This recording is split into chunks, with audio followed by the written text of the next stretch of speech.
Hello and welcome to the first episode of ADHD with Jenna Free. We are here to kick things off by talking about a really unique and counterintuitive approach to ADHD. If you have followed me on social media, welcome. I'm happy to be in a place where we can talk about this more and more in depth. And if you're brand new, hello. I'm so happy you're here. So to kick things off, I am going to go into my theory and approach in this episode. That might sound dry, but this is really important because it is going to have you starting to think about ADHD differently.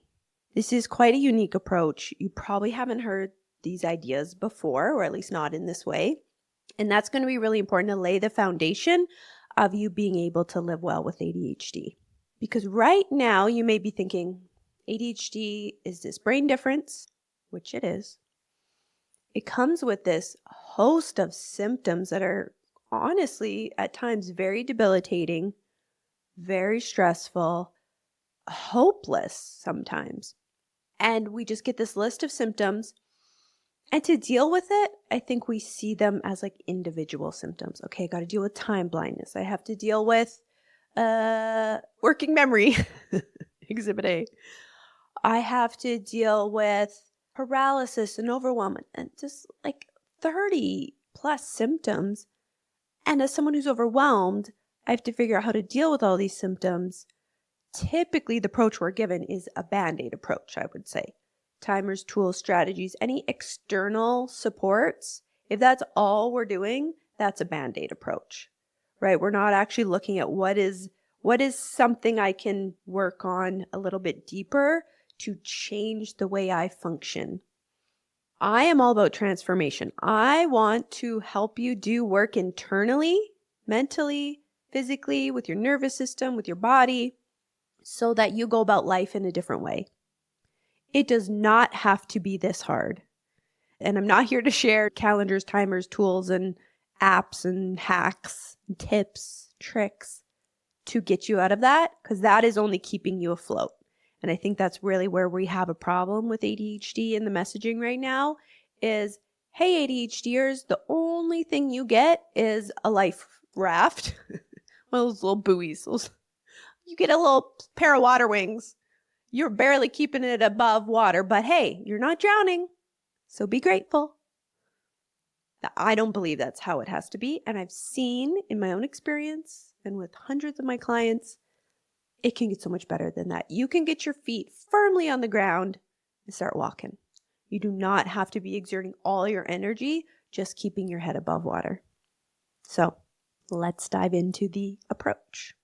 I come from what I call a lens of dysregulation, meaning I am assuming that you, a person with ADHD, and me in the past, and my clients that I work with, and every ADHDer I've ever met, are in fight or flight. This is not your fault. This is not a choice. This is not something you honestly really even have control over when you're not aware of it. We can work on it once we're aware of it, but to this point, you have probably put a label on what you're experiencing. This is ADHD. Now I got to deal with it. And we've been told this is as good as it gets, and so you just have to cope. But I have seen that yes, we have ADHD. We have a brain difference. It's very real. Very real. You're going to have that forever. There isn't anything we can do about it. And I think that is where we get hopeless, right? It's like, well, my brain is structurally and chemically different. What am I going to do about that? I get that. But when we are struggling, when we have ADHD, I have seen, and I've never met someone who isn't, we also are in fight or flight or dysregulated. I use those terms interchangeably. So we have these two problems stacked on top of each other. And if you look at the symptoms of being in fight or flight and ADHD, they are very shockingly similar. So of course, those blend all together. We think, oh, this is just ADHD, but there's two problems going on. We have two things we are dealing with. And I'm going to reword that because I don't think ADHD is a problem. It's simply a difference. We have two things we're dealing with. One being a brain difference, two being because we have a brain difference, we have been triggered into fight or flight. And what is fight or flight? Being dysregulated or being in fight or flight means your nervous system, your brain, the primal part of you, we are still animals, is believing that it is in life-threatening danger. And for ADHDers, we are typically in this state chronically. So your system believes when you have a psychological stress, like a long to-do list, like overwhelm, like pressure from a deadline, like needing to vacuum your floor, right? It can come from anything. Our body goes, oh my God, we're about to get eaten by a bear. And I know that might sound dramatic, but that is how intense the system is perceiving our psychological stress. Typically, in modern times, our stress is psychological. It's things we're thinking about. It's not actual imminent life-threatening danger in the room, but our body is behind the times. Our systems, our subconscious and our nervous system are functioning from a primal place. And that's great. In some instances, we really want to be in fight or flight. If you are in imminent life-threatening danger, I want you to go into fight or flight, right? The long form of that being fight, flight, freeze, fawn. So these are the 4 ways that a body can go into this kind of defensive, dysregulated state where we're like, okay, I'm going to protect myself against this imminent life-threatening danger. Fight would be obviously any sort of aggression, defensiveness, irritability, impatience. And I'm sure you have felt that a lot as an ADHDer. I did in the past. I'd still do a little bit, but nothing compared to what it used to be when I was in that chronic fight or flight state. Flight, avoidance, procrastination. I know I talked to a lot of people who were like, oh, I had an appointment. I missed it. Even though I wanted to go back, I never went back because I avoid the conflict, avoid the perceived threat, even though it's not serving me. You might avoid paying your bills because they dysregulate you, right? Avoidance. 3 is freeze. We know paralysis well. I want you to start thinking of paralysis like deer in the headlights. Oh my God, I'm about to die, so I got to stand here very still so the predator doesn't get me. Not, I'm lazy. It's not, oh my gosh, I have no energy. It is your body is in a state of, I don't know what to do. I feel we are in life-threatening danger, so I will simply stay still and not move. And then we have fawn. This is one that's often missed. Fawn is people-pleasing, making sure everyone's needs are met before your own, not feeling okay unless everyone around you is okay, saying yes to things you have no business saying yes to, overcommitting, and then we don't follow through, and then we beat ourselves up about it. That is fawn. All 4 of those instances and tendencies are your body trying to survive. It's not a horrible brain. It's not a horrible nervous system. It's not a horrible body. It simply is not communicating very accurately with the outside world. It thinks one thing is happening when another thing is happening. It thinks you're getting chased by a bear when really you just have emails to write that you don't want to write. And I know right now you might be like, that seems silly, but that is the power of our primal self, our subconscious, our nervous system, our brain.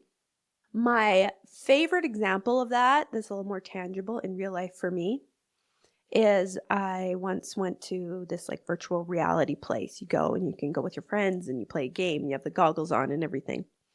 And I was in this like just this square flat room. And I knew where I was, right? My conscious mind is aware that I'm safe. I'm just in a simple little room. I can't fall. Even if I fall, I'll just fall on the floor. Like it's not a big deal.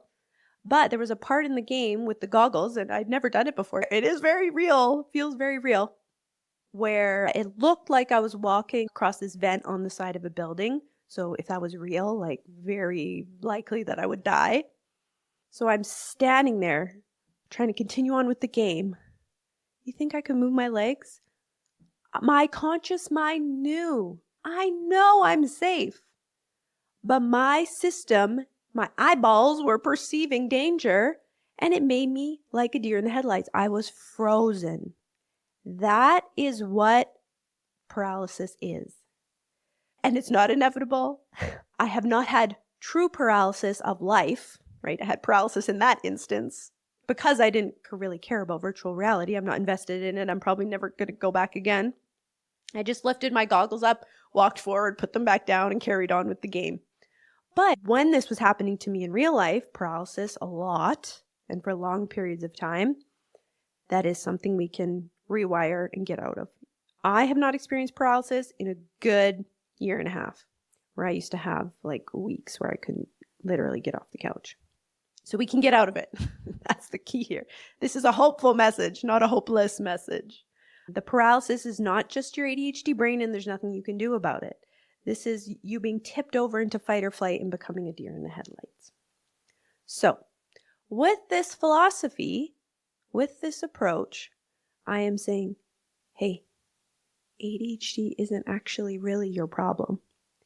Being in fight or flight is your problem. And that's a problem we can solve. That's what's so cool. That's what's really exciting. And that's why I'm so passionate about this work. And I'm so excited you're here along for the ride. This will truly change your life. It is not instant, right? The dysregulated brain, you probably are in fight or flight. And I want you to start getting okay with that, getting comfortable with that. I'm not trying to offend you. I'm not trying to be insulting. Your nervous system and subconscious and brain and these parts of your body that you do not have a choice over are in a state of, oh my God, everything's dangerous. I just have to survive. Like, let's just not drown today. That's not an insult. That's just probably how it is. And awareness around that and acceptance of that is going to allow us to do something about it, to get out of fight or flight and find a new way to be. Regulated, that's the word. So it's right now you might be dysregulated or in fight or flight, and our goal is to get you regulated, which I call in the flow. It's this balance. So instead of being in this pattern of fight or flight where we have overwhelm and paralysis and frantic energy and rushing and intensity and, oh my God, I have so much to do, I gotta go, go, go, go, go, go, go, and then we crash. And then back up to this fight or flight. Oh my God, there's so much to do. I have to get going. The body cannot live in that state long term. Nobody can, ADHD or otherwise. So you will crash. Whether that just be I'm exhausted. That could be when you go to work, you're kind of in that fight or flight because there's that intensity and pressure. And so you go, oh my gosh, there's so much to do. And you're frantic and intense at work. And then you get home, can't even cook dinner, can't even microwave anything. And you're eating chips and then going to bed. Or staying up very late. That's a whole nother story. We'll work on that eventually. And then going to bed. So we want to get out of that intense cycle. And I will have an image in the show notes that kind of explains that pattern, that frantic crash cycle that we get in when we are dysregulated. And then we want to shift to being more in the flow, as I call it, meaning between those two, in the middle ground. Flow, I want you to think of like a river, little ripples, right? There's ups and downs. We're not becoming these regulated robots. We're still going to have feelings. We're still going to have good days, bad days, days where we have more energy, days where we're kind of, right? I'm not like perfect all the time or this like robot that never fluctuates, but I'm not being tipped up into overwhelm and paralysis. Sometimes overwhelm, I'll like touch overwhelm and I can come back down. It's kind of like the overwhelm to paralysis pipeline. If you are not regulating, you will get pushed into that for many people. So we get in the flow, which is a much more, all my clients are always like, I always hear you in my brain, Jenna. And I go, do, do, do. That's how we live life. I'm going to go do this thing. Boop-a-doo. Now I'm going to go do that thing. That's the sustainability we want, right? This sustainable, kind of more relaxed, but moving energy like a stream. We're not stagnant and stuck in paralysis and perfectionism and all this stagnant things that we can get stuck in when we're dysregulated. But we also don't want to be in this frantic state like we're falling over a waterfall. Like, oh my God, there's so much to do. We're finding the middle ground. And I know right now, as someone with ADHD who's been dysregulated probably for decades, you're like, well, that's just not how I am. I thrive on chaos. When I'm frantic and busy, and go, and rushing, that's when I get things done. I know. That is because you are in fight or flight. And that's the only time we get things done. When your alternative is the crash, yes, the frantic works. But if the alternative is the flow, I promise you it's much more pleasant. So what I really love about regulation work, and I hope you're buying in the more you're hearing about this and able to continue on with me. I'm going to read from a list because working memory is still a thing for me. But we can get a reduction in symptoms without having to individually deal with or cope with each symptom. And here's just a handful of things that are going to get better automatically if you're more regulated. You don't have to actively work on these things. They're just going to happen. Overwhelm, paralysis, enjoyment and happiness, waiting mode, distractibility, rejection sensitivity dysphoria or RSD, impatience and irritability, tense muscles and headaches, decision paralysis, not being able to prioritize, brain fog, time management, time blindness, procrastination, anxiety, burnout, task initiation. All of that, you are going to feel a difference and your behavior is just going to change because you're getting out of fight or flight. And that's the kind of work that I'm all about, is transformation, not white knuckling it. So we can work really hard, right? I can try really hard not to procrastinate and put like rules in and force myself. That will never last. That takes willpower. That takes effort. You will eventually, right? Think of your hands holding something really tight. You will eventually have to release. What I love about regulation work, being regulated takes a lot less energy than being dysregulated. Yes, we have to put some conscious effort into getting there, and that's what we do in the work that I do with people in my ADHD groups. On this podcast, that's what we'll be talking about. On social media at ADHD with Jenna Free. This is what we do. But once you're regulated, it's like you've been holding on this whole time. It's like you have been treading water so hard just to keep your head above water. And it takes work to get to land, yes. But once we're on land, you can just sit there and chill. That's what life feels like when you're regulated. Oh, I don't have to exert energy just existing. It doesn't take all my energy just to convince myself to get in the shower. I don't have to ramp up to do a task for an hour and be exhausted by the time I even start. No. You can live in a place where you feel okay just existing, and then you go from there. So dysregulation is having us existing in a place of fear. Oh my God, that's not okay, and I have to do this to be okay, and I have to do that to be okay, and oh my God, there's so much to do, and da da da da da. Regulation is like, oh, I'm good. Which you are. I know right now you might be thinking, but I'm not. But I'm talking literally.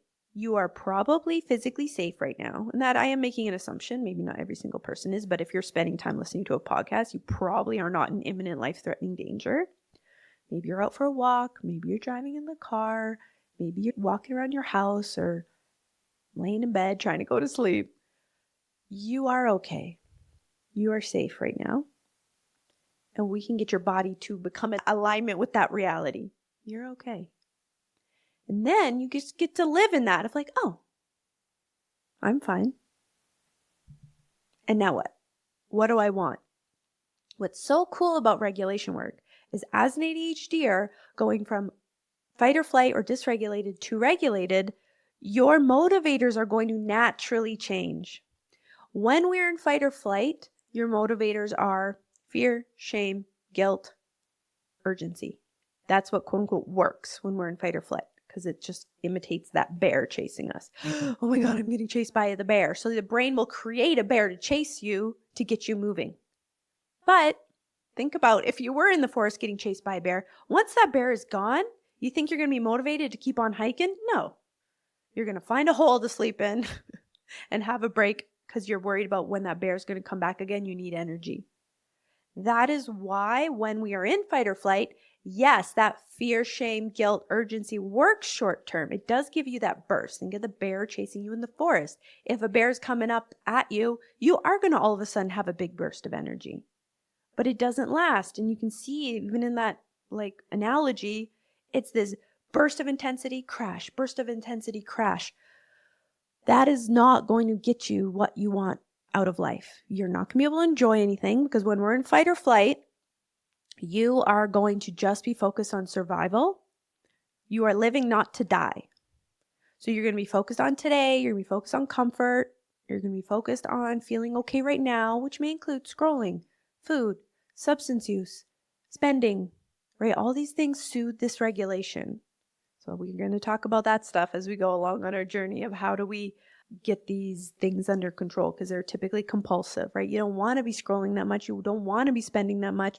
You don't want to be, using substances perhaps. Of course, I'm not going to get too much into that, but that can definitely be a tool we use to comfort our dysregulation. So when we're in that fear-based motivator, we're not going to function well. The definition of regulate is to control the rate or speed of a machine, technically is in the definition, so that it operates properly.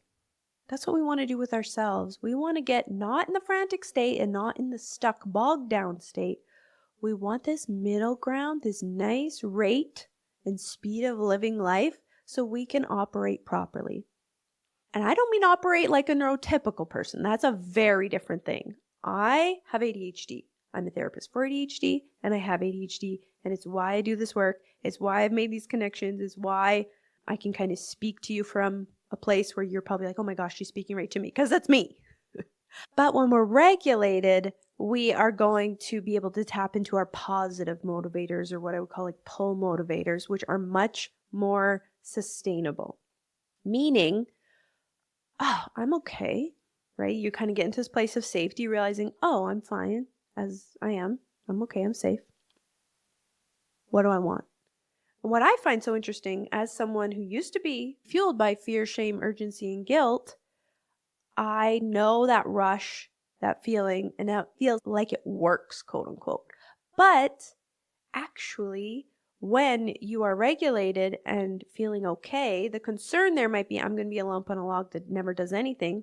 But I will tell you, I have achieved more in my life overall in the past 2 years of being regulated than I did in the previous 7, where I was also self-employed. I had a very similar lifestyle, but I was getting nowhere.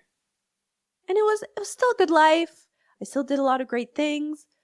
But the difference of being dysregulated and being regulated has been quite shocking. And the coolest part about it is it's easier. I'm working less hard because I'm from this place of safety going, okay, I'm fine.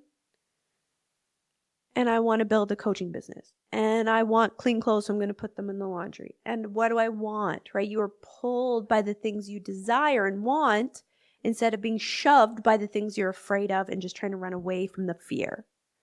That's much more sustainable. It isn't as intense, right? The bear chasing you is going to be more powerful, quote unquote, for short bursts than, the desire to get to the top of the mountain to see the view. We're going deep in this forest analogy.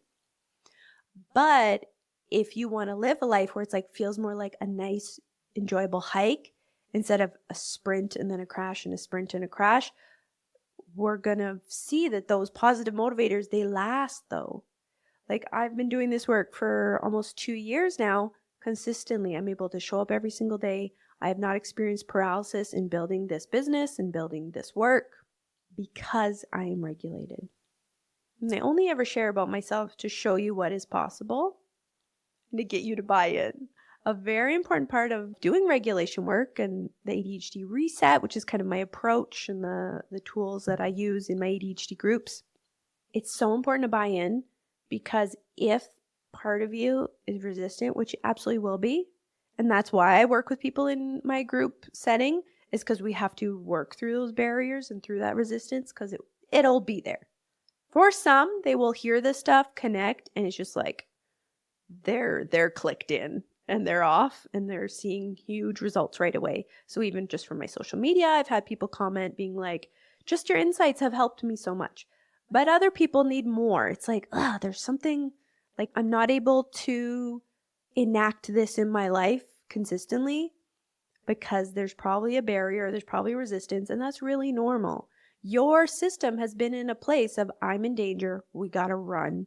And that might be mentally, right? You might still be someone who's more in paralysis and in a stuck feeling, but mentally you're running, right? Oh my God, what am I going to do? What am I going to do later? There's so much I have to do. So just realize it doesn't mean you're physically rushing. You might just be mentally in that space.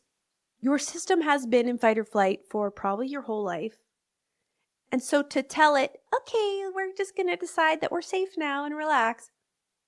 Beliefs are still going to be very ingrained. Lots of them can be subconscious where you don't even realize you have them that are going to push against this work.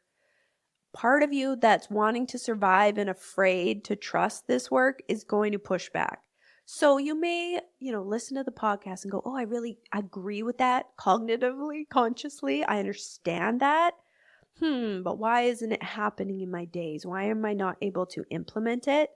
There is likely some things under the surface, whether it be just your nervous system dysregulation, thoughts, beliefs, patterns, things that are happening that are fighting with that dysregulation and preventing it from you getting in the groove with it. That's normal. That's totally how it probably will be. And that's why we're going to keep working at it together in whatever capacity you choose. This does take a bit of effort. This does take some grappling and some experimenting. What I do love about this work, though, this is homework free, meaning there's no worksheets you need to fill out to do this work because this is internal work. This is more about awareness, changing your perspective, seeing things from a new angle, and then contemplating things as you go through your day. So this episode is really about you seeing things differently. And as we go through our journey together, I will talk about specifically of how do I identify dysregulation? What do I do about it? How do I see it differently? What can I action?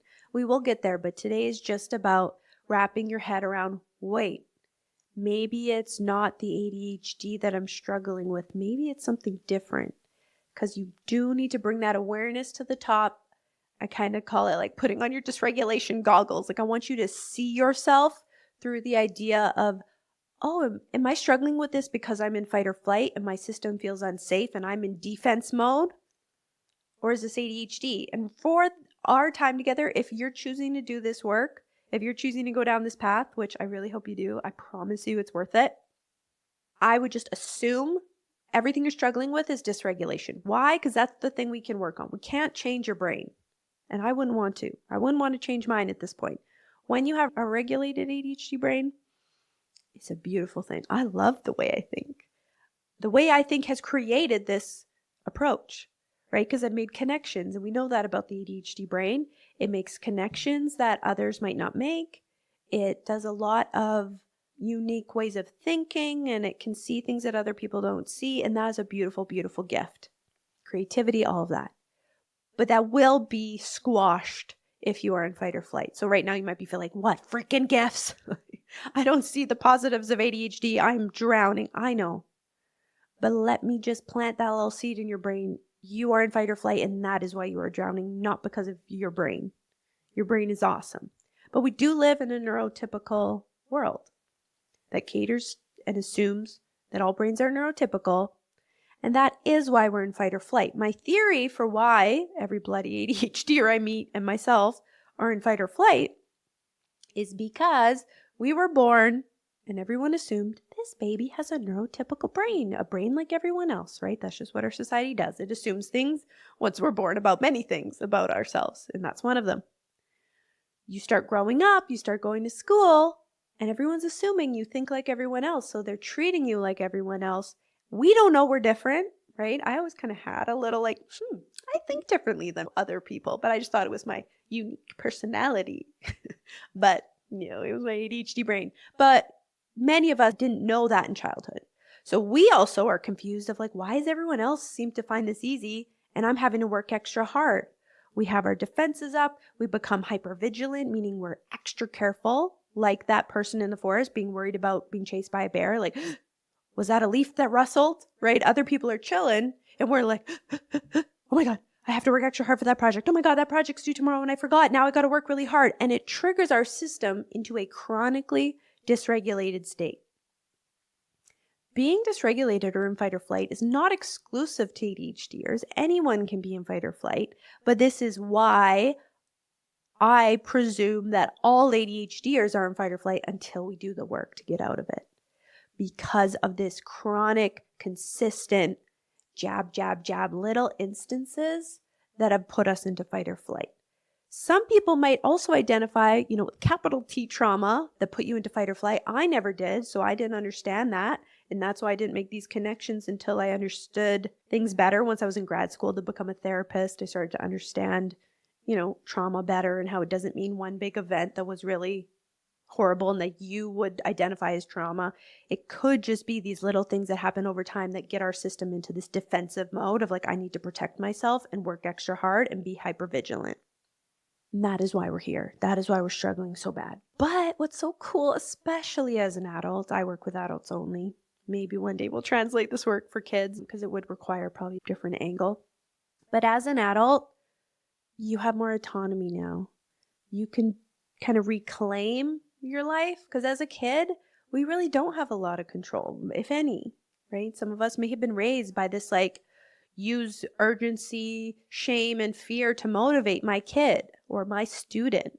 And so I'm going to go, come on, let's go. Why are you so lazy? Let's go.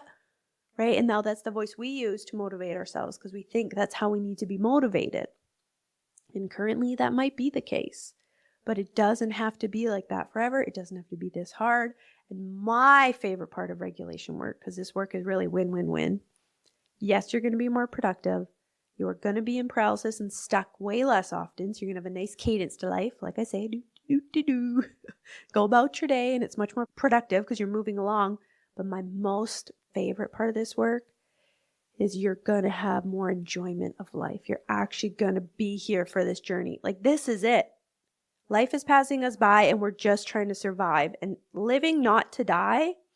And I know it sounds extreme, but that's what your system is in. If you're in fight or flight, your system is like, okay, let's just not die today.